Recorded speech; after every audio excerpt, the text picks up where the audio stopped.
Orang makin dekat sama Allah, makin tough, makin bisa survive dalam menghadapi masalah. Makin tuh. Kenapa?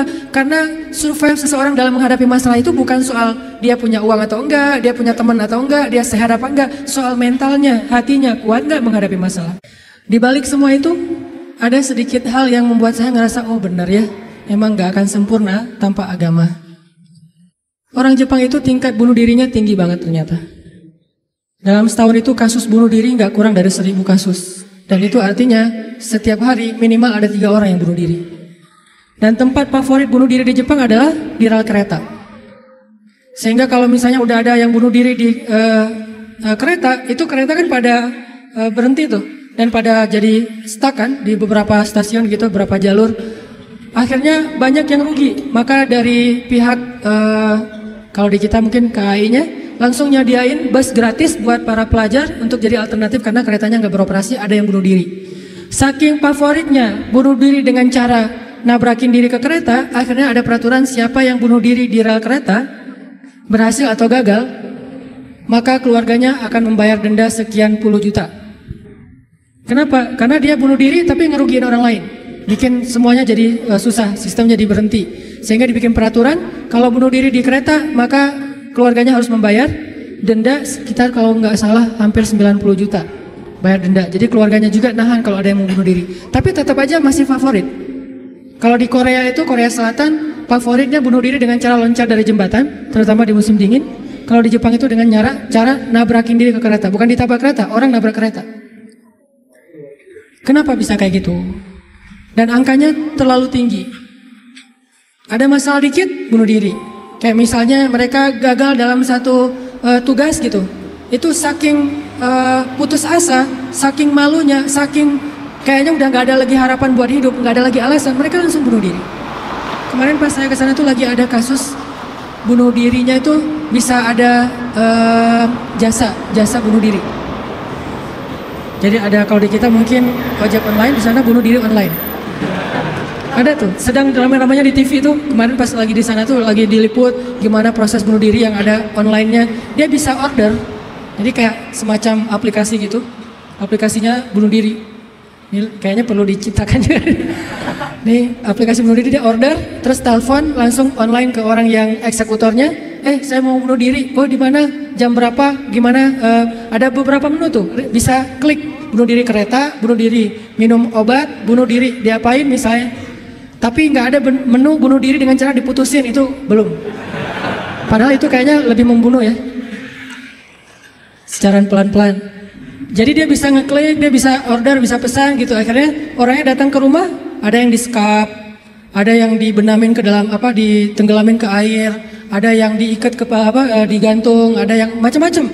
Sehingga ada satu eksekutor yang udah membunuh belasan orang dan itu lagi rame di Tokyo, lagi dibahas di TV-TV Tokyo. Ternyata bunuh diri juga sampai ada kayak jasanya gitu. Kalau bahasa kita sampai ada aplikasi bunuh diri. Saking tingginya tingkat bunuh diri. Kenapa masalahnya? Masalahnya akhlak mereka udah luar biasa kepada manusia, kepada alam, tapi hati mereka kosong. Sehingga bisa dibilang di dalamnya itu rapuh. Nggak akan tough menghadapi masalah-masalah sekecil apapun. Nggak lulus kuliah, bunuh diri nggak lulus kuliah. Misalnya bete dikit, aduh hari ini kok panas banget ya, bunuh diri. Enggak kayak gitu amat juga sih. Nah, ini artinya tingkat putus asanya terlalu tinggi karena tidak ada daya tahan di dalam hatinya. Dan ketahanan seseorang di dalam hati itu tergantung tingkat tawakalnya kepada Allah Subhanahu wa taala. Makin dia bergantung kepada Allah, makin dia woles, makin dia nggak gampang yai'as, nggak gampang putus asa ketika punya masalah. Nabi Yusuf itu kan masalahnya bertubi-tubi. Ketika Nabi Yusuf dilemparkan ke dalam sumur, ketika Nabi Yusuf dipenjarakan, ketika Nabi Yusuf difitnah, ketika Nabi Yusuf, banyak masalah Nabi Yusuf. Tapi pesan Nabi Yakub alaihissalam kepada anak-anaknya, la tai'asu min rauhillah. Baik kepada Yusuf ataupun kepada kakak-kakaknya. La tai'asu min rauhillah. Janganlah kalian berputus asa dari rahmat Allah. Kenapa? Allah itu maha menolong. Ketika kita bergantung kepada Allah, nggak ada yang mustahil. Selalu ada harapan ketika kita berikan harapan itu kepada Allah. Tapi kalau kita berikan harapan itu kepada makhluk, kadang-kadang harapannya semu. Karena makhluk itu, manusia itu sifatnya kullu man 'alaiha fan. Gak ada yang bisa benar-benar total, nggak ada yang bisa benar-benar abadi, itu nggak bisa. Tapi kalau kita letakkan harapan kita, lalu kita berikan hanya kepada Allah, roja kita hanya kepada Allah Subhanahu Wa Taala, maka tidak ada kata al-ya's, tidak ada kata putus asa dalam kamus seorang mukmin. Laisa min akhlaqil mu'min al-ya's. Putus asa itu bukanlah sifat atau akhlaknya orang yang beriman kepada Allah. Sehingga kenapa bunuh diri itu menjadi dosa besar dalam Islam? Padahal kan nggak ganggu orang kan, kecuali tadi bikin macet sistem kereta. Itu juga nggak parah-parah banget lah, nggak sampai gara-gara kita bunuh diri orang akhirnya jadi misalnya celaka gitu, nggak, jarang lah. Apalagi bunuh dirinya sendiri, gantung diri. Kan bunuh diri itu nggak ganggu orang lain. Kenapa dianggap dosa besar? Karena bunuh diri ini sama aja dia tidak mengakui kebesaran Allah Subhanahu Wa Taala. Dia tidak berpegang lagi kepada Allah. Dia putus asa dari rahmat Allah Subhanahu Wa Taala. Padahal Allah selalu mengatakan la tayasu, jangan putus asa. Aku kasih nih, aku kasih. Tapi dia bilang enggak akan dikasih. Berarti dia kufur kepada Allah Subhanahu Wa Taala dan merugikan dirinya sendiri. Ketika mentalnya kayak gini, walaupun akhlaknya baik, tapi dia tidak punya daya tahan menghadapi masalah, maka dia akan selalu mengakhiri masalahnya dengan cara bunuh diri. Dalam Islam kasus bunuh diri bisa dibilang hampir nggak ada kalau dalam sejarah Nabi dan para sahabat. Satu-satunya ada kasus bunuh diri itu bunuh diri dalam peperangan ada. Dia lagi dibacok, lagi bertempur terus dibacok sama musuh, banyak luka, nggak tahan dengan rasa sakit, kena kayak tombak gitu di perutnya, karena nggak kuat dengan rasa sakit, dia tekan lagi tubuhnya ke tombak itu supaya cepat mati. Lalu ketika dia sudah meninggal, orang-orang mengatakan dia itu pemberani, dia itu syahid, dia itu hebat. Kata Nabi tidak, dia di dalam neraka. Lalu para sahabat bertanya, kenapa ya Rasul kok dia masuk neraka? Padahal kita tahu dia meninggalnya dalam fisabilillah. Kata Nabi karena dia nggak bersabar terhadap ujian dari Allah Subhanahu Wa Taala. Sakit, ya udah daripada saya nggak kuat nahan sakit, mending sekalian mati nih. Itulah al-ya's. Dan itu tidak ada dalam kamus orang yang yakin kepada Allah, beriman dan bergantung kepada Allah Subhanahu Wa Taala. Jadi kalau kita mau belajar kepada orang Jepang, ada yang kita bisa belajar banget, yaitu moralnya, kedisiplinannya, kebersihannya. Tapi tetap ada satu hal yang fatal yang mereka tidak punya, yaitu Tuhan. Mereka nggak percaya kepada Tuhan. Kalaupun ada agama, kata teman-teman di sana, lahirnya sebagai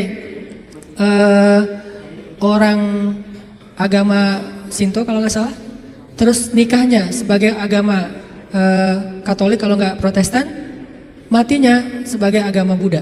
Jadi gonta-ganti itu. Kenapa gonta-ganti? Karena buat mereka agama itu hanya sekedar culture. Mereka tidak menyebut Islam sebagai agama Islam, tapi budaya Islam. Mereka tidak mengenal nilai-nilai ideologis. Yang mereka tahu adalah nilai-nilai budaya, adat istiadat atau culture. Sehingga buat mereka pindah-pindah culture itu bagian dari kebijaksanaan. Kayak kita misalnya, saya nih orang Aceh. Ketika saya berada di Sunda, di mana bumi dipijak, di situ langit dijunjung, itu kan wise kan? Ketika kita menghargai budaya tempat kita tinggal, keramahan lokal atau apa gitu. Nah ini kan apa? Kearifan lokal. Arif kan bijaksana nih. Nah karena mereka menganggap agama itu hanya sekedar culture, maka arif menurut mereka itu ketika kita bisa beradaptasi dengan semua momen-momen culture itu. Masa-masanya Valentine mereka jadi orang Kristen. Masa-masanya hari tertentu, misalnya hari besar Cina, misalnya mereka jadi orang Buddha. Masa-masa tertentu mereka jadi orang Shinto dan segala macam. Yang nggak ada menjadi orang Muslim. Jadi karena nggak bisa dimix nih, satu-satunya yang nggak bisa dimix menurut mereka cuma culture Islam. Yang lain bisa dimix, culture Islam nggak bisa dimix sama mereka, sehingga nggak bersentuhan langsung. Ini artinya mereka melihat semua itu hanya sekedar moralitas, bukan sebuah nilai ideologis yang menguatkan mental, bukan. Sekedar moralitas. Culture Islam moralitas, culture yang agama-agama lain yang kita sebut itu moralitas, termasuk culture Jepang itu adalah moralitas. Tapi mentalnya lemah, sehingga ketika mereka punya masalah dalam dirinya, mereka nggak punya pertahanan sama sekali. Sedangkan kita melihat ad-din, melihat Islam adalah sebuah nilai yang membangun mentalitas kita. Hanya akhir-akhir ini kita cenderung melihat Islam itu hanya sebagai undang-undang, sebagai syariat, sehingga orang takut sama Islam. Seolah-olah kalau kita mau menegakkan Islam, yang kepikiran itu cuma kisos, yang kepikiran itu cuma cambuk. Padahal Nabi menerapkan itu juga akhir-akhir setelah mentalitasnya udah mantap nih. Setelah pemahaman agamanya udah komprehensif, setelah diedukasi, baru kemudian penutupnya adalah menyempurnakan keadilan dengan cara menegakkan hukum. Kalau ada orang yang bilang misalnya Ngapain sih Tuhan katanya pengasih tapi kok menciptakan neraka? Sebetulnya jawabannya logis banget dan sederhana kan? Karena tanpa ada surga neraka tidak ada keadilan. Kemana larinya orang-orang yang berbuat jahat dan zalim kalau tidak ada neraka? Maka kalau semuanya masuk surga, yang zalim sama yang terzalimi, lalu di mana keadilan? Kalau gitu kita mending jadi orang jahat aja, toh masuk surga juga kan? Mending kita ambil aja hak orang lain, toh nanti di akhirat juga tetap masuk surga. Kalau gitu di mana ada keadilan? Keadilan Allah itu justru menciptakan surga dan neraka. Cuman pintu surga lebih banyak daripada pintu neraka. Dan Allah selalu memberikan peluang untuk selamat dari api neraka dengan cara mengampuni dosa. Allah Maha Adil. Allah nggak mengatakan kalau udah cap neraka udah nggak akan lagi berubah. Enggak. Kalau kamu buat dosa sekali nggak akan diampuni, pasti masuk neraka. Enggak. Disitulah Maha Rahman. Selain Allah Adil, Allah juga Rahim, Rahman, Rauf, apalagi banyak sifat-sifat Halim. Allah menciptakan keadilan dengan adanya surga, adanya neraka. Tetapi Allah selain adil, Allah juga Maha Pengasih. Dengan apa? Kalau ada yang berbuat dosa, nggak langsung dihukum sama Allah. Kita sering buat dosa, emangnya langsung dihukum? Enggak. Kadang-kadang memang Allah langsung negur, tapi bukan hukuman. Karena kalau dihukum harusnya lebih dari itu. Kalau ditegur, karena kadang-kadang kita nggak sadar dengan cara-cara yang baik. Allah kasih sedikit, ada cemeti sedikit, biar kita dicambuk sedikit, ditoel dikit ya. Biar kita sadar. Supaya apa? Biar kita sadar. Biar dengan kesadaran itu kita menjadi lebih baik, lebih bermanfaat, lebih berkualitas hidupnya. Allah nggak langsung menghukum kita. Kalau Allah mau menghukum kita dengan dosa kita, kayaknya kita nggak ada yang berada di sini sekarang ini. Udah celaka dari dulu-dulu juga. Sekali kita minum, sekali kita narkoba, sekali kita berzina, sekali kita membunuh, sekali kita mengambil hak orang lain, udah langsung celaka. Kenapa masih bisa hidup? Kenapa masih bisa berada di masjid? Dan ini keistimewaan yang Allah kasih kepada kita.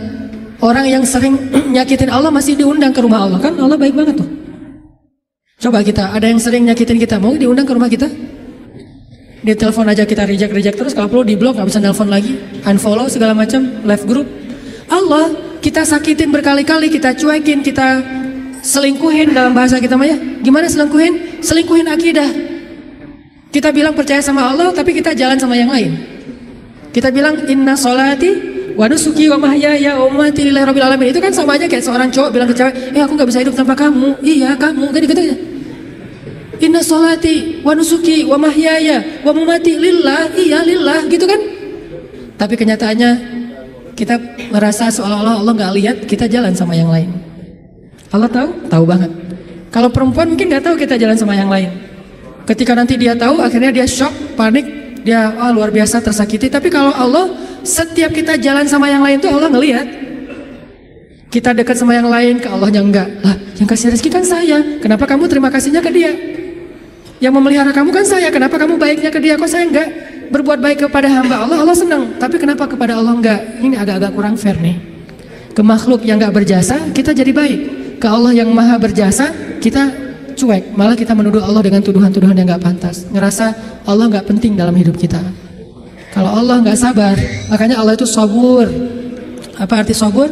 Sabar banget. Allah itu sami. Apa arti sami? Dengar curhat banget lah. Kita pasti nggak kuat dengar curhat teman-teman kita. Bayangin kalau yang curhat ke kita itu ada puluhan orang, kan stres juga tuh setiap hari. Allah dicurhatin miliaran orang setiap hari, coba. Bukan miliaran orang, miliaran makhluk, semuanya curhat kepada Allah. Yas'aluhu man fis samawati wal ardh. Semua yang ada di langit dan di bumi curhat kepada Allah. Tapi Allah mendengar semua curhat mereka seolah-olah mereka itu cuma satu orang doang gitu. Dan baru pertama kali curhat, akhirnya Allah mendengarnya tuh sami'un. Betah banget ngedengerin curhatnya. Betah banget Allah dengar curhat kita, nggak pernah. Kan kamu udah kemarin curhat, giliran atau dengan yang lain? Enggak kan? Kita berdoa setiap hari, kan udah kemarin giliran. Soalnya yang berdoa itu banyak loh. Kita di DM aja, di japri aja kadang-kadang bete juga nih kalau udah dijawab sekali terus nanya lagi karena banyak banget yang bertanya. Kan agak capek tuh makhluk. Makanya kita nggak disebut sami'un, tapi kita sami'un. Allah sami'un, kita sami'un. Apa bedanya? Kalau sami'un senang mendengar, tapi tetap ada batasnya. Kalau sami'un pendengar banget, betah banget ngedengerin, gak ada batasnya, gak pernah Allah capek mendengar curhat kita. Lagian kadang-kadang kita yang dicurhatin ke Allah itu masalahnya itu juga belum selesai. Allah gak pernah bilang, belum selesai juga masalah yang kemarin. Gak pernah Allah ngomong gitu. Kayak berlarut-larut kamu teh masalah gak beres-beres. Allah gak pernah ngomong kayak gitu kan. Tetap aja hambaku ada apa, Allah mendengar. Dan bukan cuma mendengar, Allah yang ngedatangin kita ke langit dunia, Setiap sepertiga malam, terus Allah bertanya, hal min hajah, ada nggak di antara hambaku yang butuh sesuatu? Sini, sini, sini. Hal min taib, adakah di antara hambaku yang pengen taubat? Sini aku terima taubatnya. Hal min mustaghfir, adakah di antara hambaku yang pengen minta ampun? Sini aku ampuni dosanya. Allah datangin kita, Allah nawarin jasa kepada kita, masih kita bilang juga Allah nggak berjasa dalam hidup kita. Masih kita bilang kita nggak butuh Allah Subhanahu Wa Taala. Fa bi ayyi ala'i rabbikuma tukadziban. Jadi teman-teman, ada orang kadang dalam kehidupan kita itu berjasa banget sampai kita nggak bisa ngelupain dia. Salah satunya dalam hidup saya misalnya yang paling berjasa itu ibu nomor satu pastinya ya. Kedua istri. Orangnya ada soalnya di sini. Ibu, istri. Kalau selain keluarga, oke, itu keluarga. Selain keluarga siapa yang paling berjasa? Dalam hidup saya itu salah satu yang cukup banyak ngebantu saya itu adalah salah satunya nih. Ada saudara saya, Ustadz Muhtarom namanya, dosen 4, tinggal di Antapani. Beliau yang pertama banget nampung saya ketika saya baru hijrah ke Bandung. Ketika saya nggak tahu tinggal di mana, nggak punya rumah kontrakan, kontrak juga nggak bisa. Beliau nampung saya tinggal di rumah beliau beberapa lama di Antapani. Beliau kenalin saya dengan ibu-ibu Masjid Salim. Nih dari Mesir nih, mau nggak dengerin ceramahnya? Enak loh, padahal saya juga masih bingung ceramahnya gimana ya. Nggak pernah ceramah. Sekali-kali ceramah yang kebalik kan Allah Shallallahu Alaihi Wasallam, Rasulullah Subhanahu Wa Taala. Sekali-kalinya ceramah kebalik saking nervousnya. Disuruh ceramah sama Ustadz Muhtaram, ini ceramah. Akhirnya ibu-ibu ngundang-undang saya awal-awal dikenalin di Bandung. Berjasa banget, sehingga kalau misalnya beliau miss call, nggak keangkat sama saya, langsung saya telepon balik. Kalau beliau SMS, langsung saya read, langsung typing, langsung bales. Kenapa? Karena saya merasa beliau berjasa dalam hidup saya. Adakah yang lebih berjasa dalam hidup kita daripada Allah Subhanahu Wa Taala? Toh beliau juga hamba Allah, Allah yang mengirim beliau untuk saya, Allah yang mengirim ibunda untuk saya, Allah yang mengirim istri saya untuk saya. Kalau Allah nggak kirim istri saya buat saya, nggak mungkin saya bisa nikah sama dia. Kan saya sering cerita, saya bukan tipe dia banget. 4 pantangan pada diri dia tuh ada di saya. Ya Allah, jangan itu, jangan itu, jangan itu, jangan itu ada di saya semuanya. Coba kalau Allah nggak membolak-balikan hati dia, mana mungkin saya nikah sama dia kan? Kayak mustahil gitu, karena bukan tipe dia banget. Ya Allah, jangan yang orang Sumatera, jangan brewokan, jangan yang dop. Udah dop, brewokan pula. Jangan anak pesantren, karena mungkin beda kebiasaannya, terlalu soleh kali menurut dia gitu ya. 4-4-nya ada pada diri saya, terutama yang dop dan Sumatera nih. Orang Sumatera kuliah di Mesir, dan Mesir mah Sumateranya Arab. Arab itu kayak kita, ada Sundanya, ada Jawanya, ada Betawinya, ada Sumateranya. Mesir itu Sumateranya Arab. Di Mesir tuh nggak ada cerita kita nungguin bus di halte tuh nggak ada. Yang ada ngejar bus. Bus tuh nggak pernah berhenti untuk ngangkut penumpang, nggak ada tuh. Bus ngeliat kita lagi nungguin, malah dia iseng, makin dicepetin. Akhirnya kita kejar, wah, cowboy banget lah kehidupan di Mesir mah. Dia cuma berhenti kalau yang nungguin itu ibu-ibu. Kenapa? Karena ibu-ibu di Mesir itu raja. Gak ada yang berani sama ibu-ibu. Benar-benar queen tuh kalau ibu-ibu teh. Di Mesir ibu-ibu belanja nih ya. Mang, apa bahasa Arabnya? Gitulah pokoknya. Mang, itu saya pengen ikan gitu ya. Oh iya ya. Pas diambil ternyata ikannya matanya agak-agak merah gitu. Mungkin agak-agak lama di freezer. Akhirnya bilang, ini kenapa nih ikan matanya merah? Begadang ya? Nggak jadi deh, malah saya mau ikan yang suka begadang, cari yang lain. Ganti lagi yang lain, udah aja, baunya nggak enak, ganti lagi. Berkali-kali gonta-ganti. Itu yang dagang ikan tuh nggak boleh marah. Kenapa? Yang ngomong seorang perempuan. Dan di Mesir itu perempuan sangat dihormati, nggak boleh berdebat dengan perempuan, aib. Debat dengan cewek itu aib. Kalau dimarahin cewek itu aib. Mending kita menghindar aja deh. Kalau kita naik bus, duduk nih, ibu-ibu naik harus berdiri. Kalau nggak berdiri itu dianggap aib, satu bus semuanya aib. Kalian laki-laki atau apa kalian teh? Ada perempuan masuk ke bus, kalian pada duduk cuek itu, malu-maluin kalau di Mesir. Sehingga kalau ada ibu-ibu naik ke dalam bus nih, cowok-cowok semuanya berdiri siap. Silakan pilih kursi yang mana aja. Ibu-ibu boleh memilih. Kalau di kita kan laki-laki memilih, enggak, salah. Ini ibu-ibu yang memilih, saya mau yang di situ. Kenapa? Cowoknya ganteng. Dia milih tuh, terserah dia mau duduk di mana. Cuma 2, ibu-ibu sama ulama. Kalau ada ulama Al-Azhar, karena ulama Al-Azhar, dosen-dosen saya di Al-Azhar itu nggak punya mobil pribadi, mereka hidupnya sederhana. Gajinya gede sih, tapi asal gajian langsung ngasih beasiswa kepada mahasiswa yang kurang mampu. Kalau udah gajian tuh saya ngerasain sendiri nih, dia gajian ngambil di admin ya, karena dulu nggak ada transferan, Mesir itu agak-agak terlalu ya gitulah, manual ya, nggak ada transfer. Satu-satunya komputer di ruang admin tuh dipakai main kartu. Karena dia nggak ngerti sistem komputerisasi akun kayak gitu tuh, akuntan tuh nggak ngerti dia tuh. Tahu satu-satunya komputer dipakai main kartu. Main kartu pas kita lagi ngantri, Om kita lagi ngantri nih, ntar tunggu dulu nih, kita lagi nih belum beres nih, gitu coba. Tapi menghargai banget kepada orang tua, ulama, ibu-ibu. Nah ada dosen saya ngambil gajinya kurang lebih sekitar 2.000 pound. 1 pound itu dulu sekitar 3.000 rupiah, lumayan lah ya, hampir 10 juta gajinya. Dia ngambil gaji sekitar 10 juta, langsung datangin mahasiswa yang kita lagi nongkrong di depan kelas, di depan kampus, datangin, ya abnai, panggilnya lembut, anak-anak, kata dosen teh. Kalian udah beli buku kuliah belum? Kita senyum-senyum, padahal udah tapi senyum-senyum aja. Mau bilang udah, jujur, mau bilang enggak boleh dusta ya, senyum-senyum aja. Oh ya udah nih beli buku, alhamdulillah. Akhirnya kita beli buku, cuman bukan buku kuliah, buku tambahan gitu kayak buku sejarah, buku apa. Alhamdulillah dia ngasih dari 10 juta, 5 juta itu buat anak-anak. Dan itu kebiasaan di sana tuh dosen-dosennya. Makanya karena hidupnya kayak gitu, sederhana, nggak punya kendaraan. Dosen kalau mau ke kampus bareng dengan kita pagi-pagi tuh naik bus. Cuman kalau kita ngejar, kalau bus supirnya nggak berani, disuruh dosen Al-Azhar ngejar bus kan nggak mungkin ya. Kalau ngelihat itu ada penampilan dosen, langsung busnya berhenti. Begitu dosennya naik, langsung jalan tuh, nggak peduli kita lagi di tangga kayak di apa, nggak peduli deh. Kan dosen dulu yang naik nih. Prof silakan. Dosennya naik, baru dosennya di atas, kita masih bergelantungan tuh, bus langsung jalan tuh. Sampai ada beberapa mahasiswa Malaysia karena nggak terbiasa mungkin. Mereka kan biasanya naik taksi nih, karena beasiswa dari kampus, dari kerajaannya gede. Kalau kita kan beasiswanya dari Al-Azhar. Mesir itu negara miskin, tapi ngasih beasiswa puluhan ribu mahasiswa asing. Negaranya miskin, tapi bisa ngasih beasiswa, luar biasa. Nah Malaysia nggak dikasih. Negara yang tidak dikasih beasiswa di Asia itu Malaysia dan Brunei, karena dianggap udah sejahtera. Akhirnya mereka terbiasa naik taksi nih. Begitu mahasiswa Malaysia sekali naik bus, nggak terbiasa naik bus ala-ala Mesir gitu, turunnya membelakangi arah jalannya bus. Kebayang kan? Melundung gitu kan? Kita mahasiswa Indonesia ketawa-ketawa aja, lucu. Kalau kita kan udah biasa koboi ya, kejar bus, terus turunnya sambil lari. Kadang-kadang kalau bawa barang itu, barangnya dilempar dulu ke dalam bus, langsung dikejar, naik gitu. Udah biasa lah kayak gitu-gitu di Mesir. Tadi cerita apa tadi teh? Hubungannya ya gitulah, nggak ada hubungannya. Pokoknya balik lagi ke tema ya, intinya ketahanan hati kita itu ketika kita dekat kepada Allah Subhanahu Wa Taala. Jadi nggak ada ceritanya dalam kamus seorang mukmin ada masalah baper udah gitu bunuh diri, nggak ada. Tergantung tawakal kita kepada Allah. Coba rasain ketika kita lagi ngerasa enak nih hubungannya sama Allah, sama ketika kita lagi jauh dari Allah, terus dua-duanya dikasih masalah, mana yang lebih nyaman buat kita? Kalau kita pas lagi dapat masalah, pas lagi dekat sama Allah, itu akan bertahan banget. Saya pernah ngerasain itu. Saya karena kan sering ditolak ya ceritanya ya, curhatlah dikit lah ya.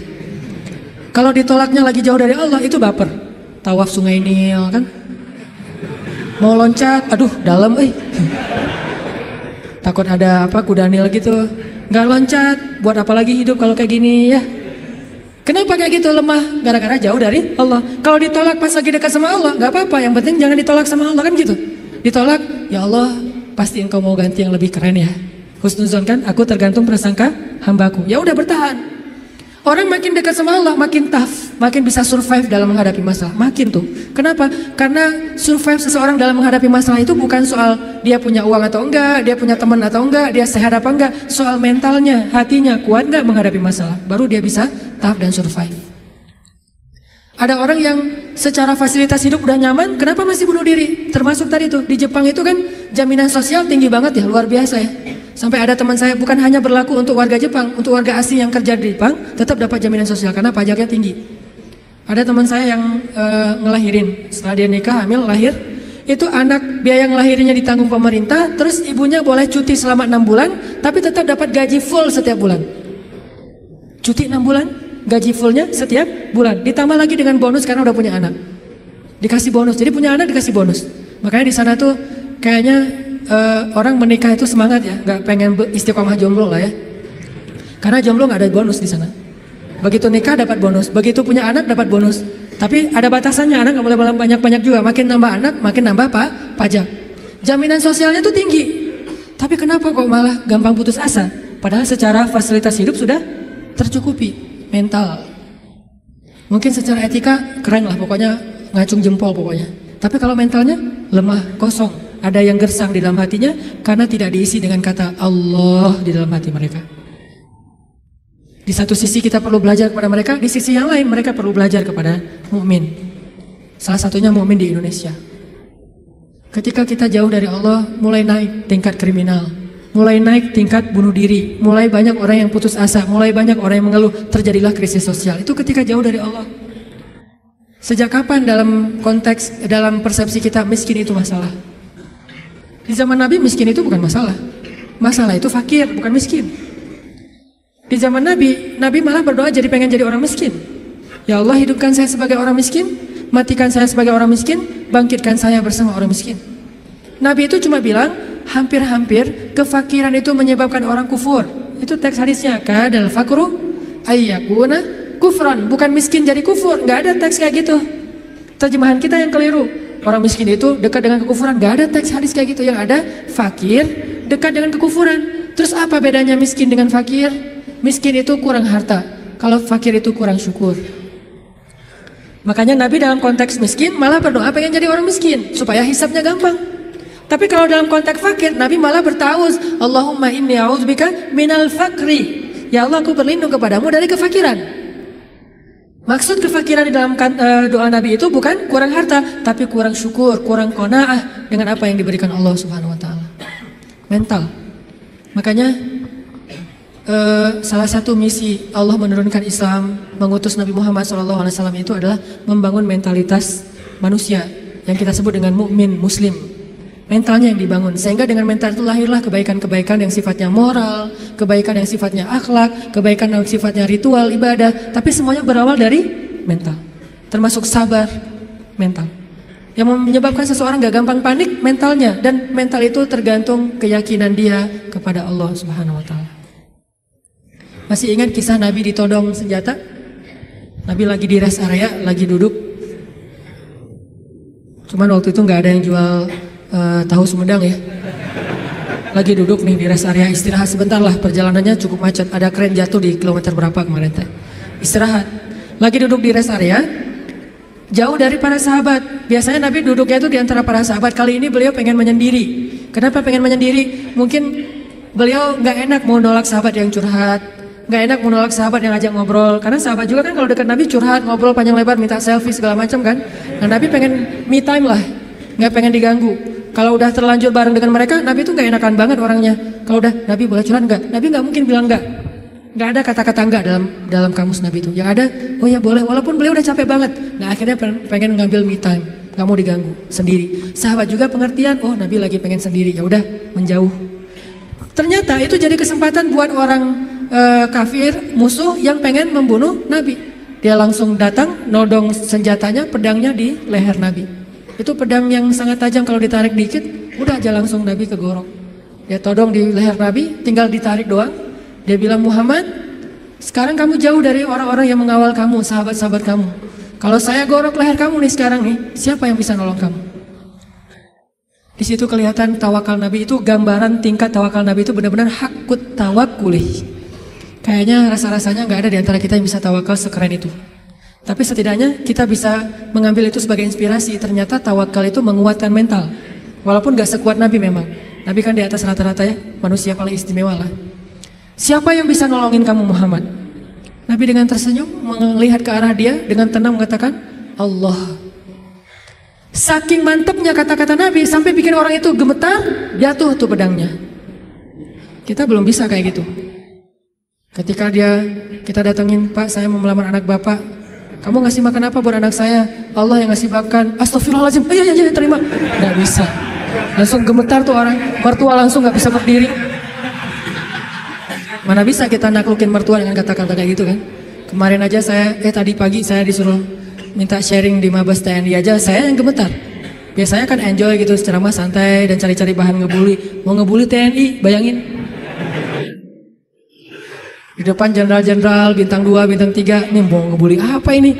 Saya kan mati langkah kalau nggak ngebully ya.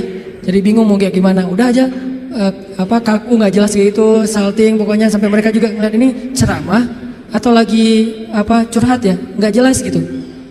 Artinya kita tuh nggak punya mental kayak Nabi tuh. Menghadapi makhluk aja kadang-kadang keder. Nabi menghadapi orang yang satu-satunya paling memusuhi beliau, udah siap pengen menggal kepala beliau. Coba imajinasikan deh adegan itu. Karena kalau cuma baca teks sejarah nggak akan dapat apa-apa. Oh gitu doang. Padahal kita juga nggak bisa kayak gitu kan? Bisa nggak kita ketika lewat satu jalan terus digonggong sama guguk misalnya? Terus kita santai. Kamu dan saya sama-sama hamba Allah. Bisa nggak kayak gitu?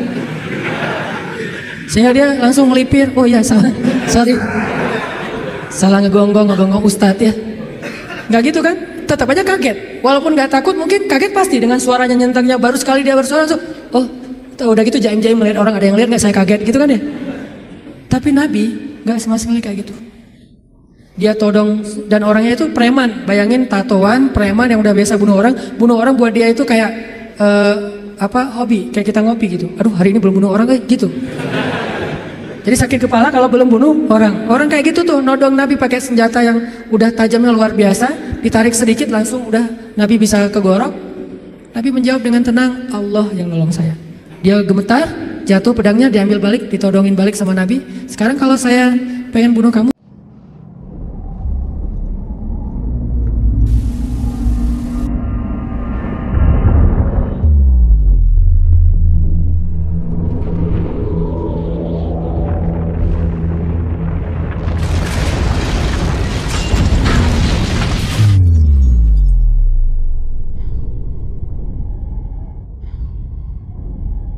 Penceramah membuka dengan perbandingan antara orang yang memiliki keimanan kuat dan mereka yang tidak, terutama dalam menghadapi masalah. Menurutnya, kemampuan seseorang untuk bertahan di tengah kesulitan hidup tidak ditentukan oleh harta, kesehatan, atau teman, melainkan oleh kekuatan batin dan keteguhan spiritual. Ia menyoroti kasus Jepang sebagai contoh, di mana tingkat bunuh diri sangat tinggi dan mengaitkannya dengan kekosongan spiritual. Ini menunjukkan bahwa daya tahan mental lebih banyak bersumber dari kekuatan iman daripada sekadar kesuksesan lahiriah. Dengan mengacu pada ajaran Islam, penceramah mengisahkan peristiwa di mana Nabi Muhammad tetap tenang dan percaya penuh kepada Allah meskipun dalam ancaman bahaya. Kepercayaan dan keyakinan mendalam pada Allah atau tawakul adalah contoh keberanian sejati yang ditanamkan oleh keimanan. Menurutnya, tingkat tawakul ini yang memberikan ketenangan dan kekuatan bagi seorang mukmin, bahkan dalam menghadapi ujian terberat. Akhirnya penceramah menekankan pentingnya mewujudkan iman ini melalui karakter yang baik atau akhlak. Ia menyayangkan bahwa beberapa umat Islam gagal menunjukkan esensi Islam yang sejati. Islam mengajarkan kesabaran, rendah hati, dan kebaikan, dan ketika nilai-nilai ini diwujudkan dalam kehidupan sehari-hari, akan menjadi bentuk dakwah yang kuat. Ceramah ditutup doapan agar umat diberi petunjuk, persatuan, dan kekuatan untuk menegakkan serta merefleksikan nilai-nilai Islam dalam tindakan dan perilaku mereka.